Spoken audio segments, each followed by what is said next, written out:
Yunusobod 6-kvartal Xonsaroy Diplomat Novostroykasida 2 xona 3 xona qilingan ixcham kvartirani video obzor qilgan kelganmiz. Joylashgan joylarini bilasizlar. Yuqoridagi videolarda ko'p tushuntirganman. Qolganini kadr ortidan har doimgidek ko'rsatib tushuntirib o'taman. Ketdik. Xo'sh, xonadonimizga keladigan bo'lsak, 55 kvadrat metr ichki qismi, 20 kvadrat metr ochiq terrasaga ega, совмещенный sanuzellarimiz. Ko'rishingiz mumkin. Toza, akkuratniy remontdan keyin hali hech kim yashamagan. Bu tarafimizda zal. Birinchi xonamizda detskiy yoki spalnya xonasi qilib ishlatsanglar bo'ladi. Har bitta xonamizdan balkonga, ya'ni terrasaga chiqish imkoniyati bor. Bu tarafimizda spalnya garniturlari bilan birga.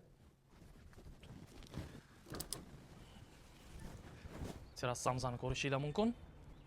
Kattagina.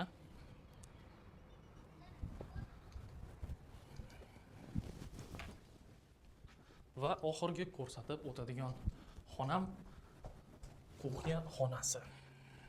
Kuxnya garniturlar duxovka plita vычкада o'rnatilgan. Hamma narsa o'zining joyida.